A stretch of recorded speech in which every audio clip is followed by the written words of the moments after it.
Hi everyone, this is Mrs. Abdul, and today we're going to continue our reading of the Odyssey. And now we are going to start reading Part 2, The Homecoming, Book 16, Father and Son.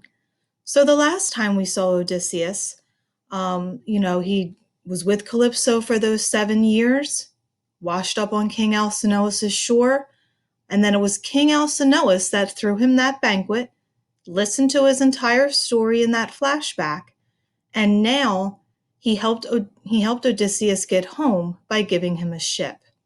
And now, as you can see by the title, all right, we're going to have father and son reunite. In books 13 through 15, King Alcinous and his friends send Odysseus on his way home. Odysseus sleeps while the rowers bring him to Ithaca. When he awakens, he fails to recognize his homeland until Athena appears and tells him that yes, he is indeed home. She disguises him as an old man, and will sometimes say an old beggar, so that he can surprise the suitors, and then urges him to visit his faithful swineherd Eumaeus. So at this point, when Odysseus is finally home, he wakes up. He can't believe his eyes that after 20 long years, he is finally seeing his homeland of Ithaca. And Athena, appears to him and says, yes, you are home. And then she helps him even further by disguising him as an old man or an old beggar. This way, he can sneak into the palace and find out what all those suitors are up to. Remember, there's over 100 suitors in Ithaca trying to marry Penelope and become king of Ithaca. And you're going to see that they are rude and disrespectful.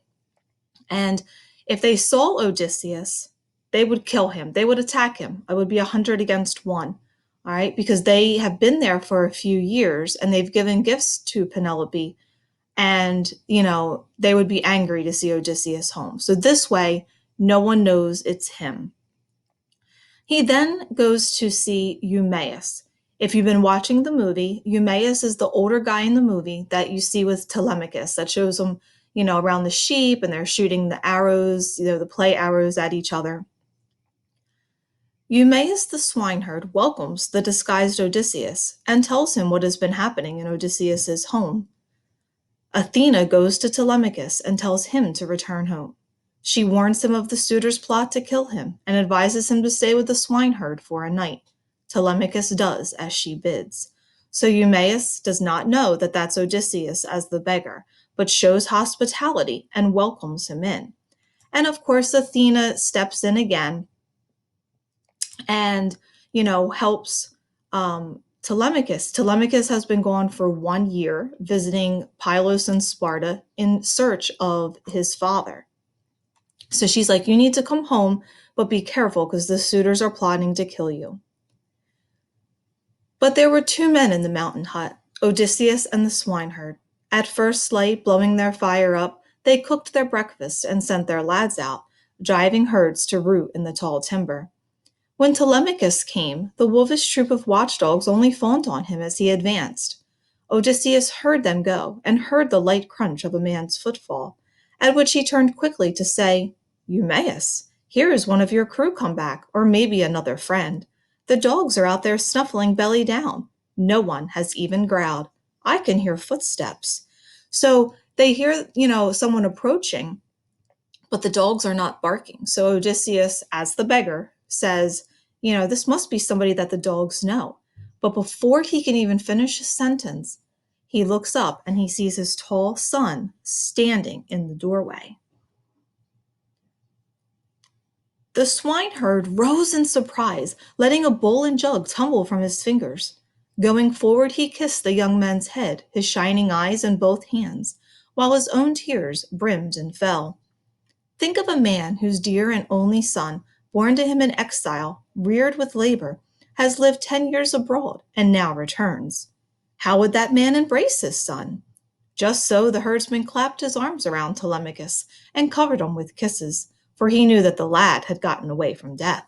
So Eumaeus treats Telemachus like a father would, just the way that Odysseus wants to, but he can't right now. He's still that beggar. But Eumaeus runs up to him. He starts crying and kissing his head and his hands. And he's so thankful that, Telemachus has made it home. And this makes Odysseus happy to know that somebody has cared for his son while he's been away. So Eumaeus says, "Light of my days, Telemachus, you made it back. When you took ship for Pylos, I never thought to see you here again. Come in, dear child, and let me feast my eyes. Here you are, home from distant places. How rarely, anyway, you visit us, your own men and your own woods and pastures, always in the town. A man would think you loved the suitor's company, those dogs." So he even teases him a little bit and says, "Well, it's not like I saw you much anyway when you were here. You were always hanging out with with the suitors."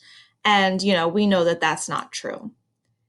Telemachus, with his clear candor, said, "I am with you, uncle." Now, uncle is just a term of endearment here. He's not really his uncle. "See now, I have come because I wanted to see you first, to hear from you if mother stayed at home, or if she's married off to someone, and Odysseus's bed left empty for some gloomy spider's weaving."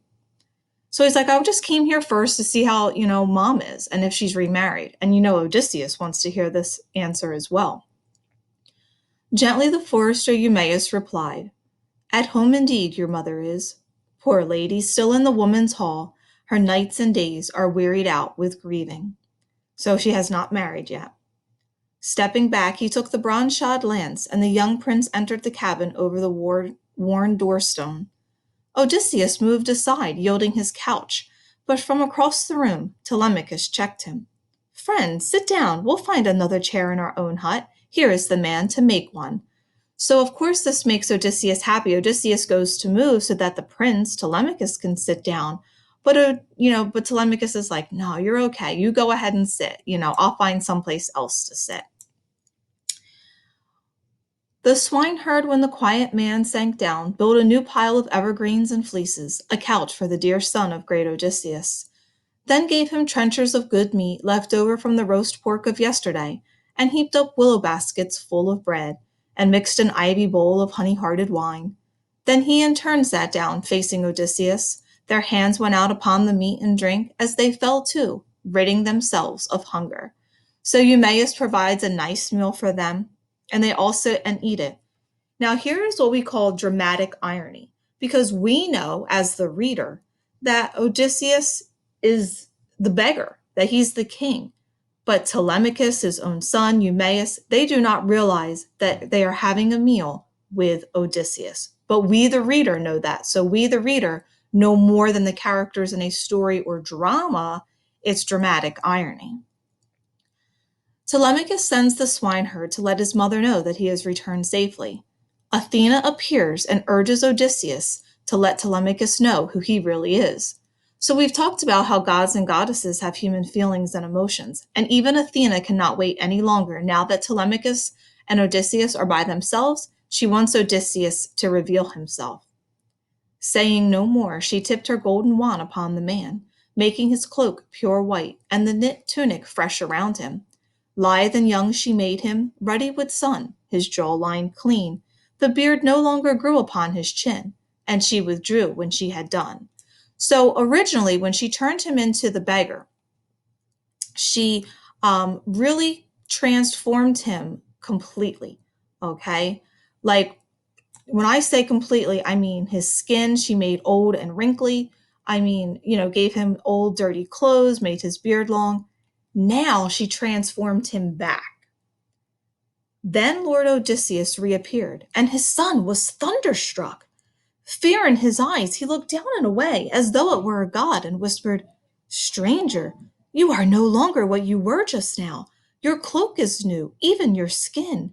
You are one of the gods who rule the sweep of heaven. Be kind to us, we'll make you fair oblation, and gifts of hammered gold. Have mercy on us." So put yourself in Telemachus's shoes. 1 minute you're sitting down having a meal with an old man, an old beggar, skin's wrinkled, hair's gray.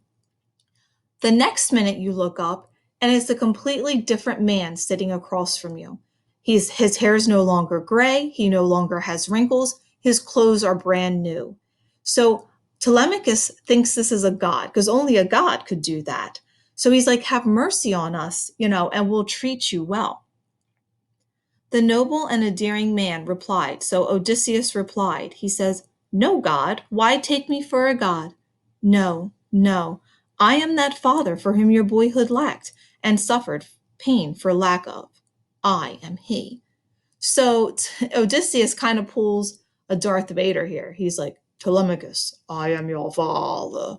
Okay. And, you're going to see that Telemachus does not realize that that's his father or doesn't want to give in to that's his father. Remember, he's never seen his father. He was only a day old when Odysseus left.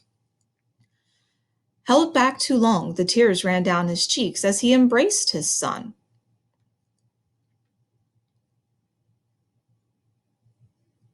Only Telemachus, uncomprehending, wild with incredulity, cried out, "You cannot be my father, Odysseus! Meddling spirits conceived this trick to twist the knife in me. No man of woman born could work these wonders by his own craft, unless a god came into it with ease to turn him young or old at will. I swear you are in rags and old, and here you stand like one of the immortals." Now, this made Odysseus angry, but he brings his raging mind to bear and said, "This is not princely to be swept away at wonder at your father's presence.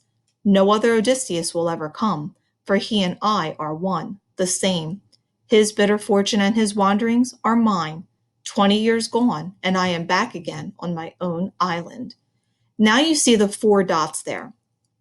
It obviously took a lot more convincing on Odysseus's part to make sure that Telemachus knew it was him. So he probably told him about the day he was born. Maybe if you've been watching the movie, maybe he talked about why there's a tree in Odysseus and Penelope's bedroom. But either way, it took a lot of convincing before, Telemachus was able to relax and realize that, yes, this is his father. So he finally realizes that. And it says, "Then throwing his arms around this marvel of a father, Telemachus began to weep.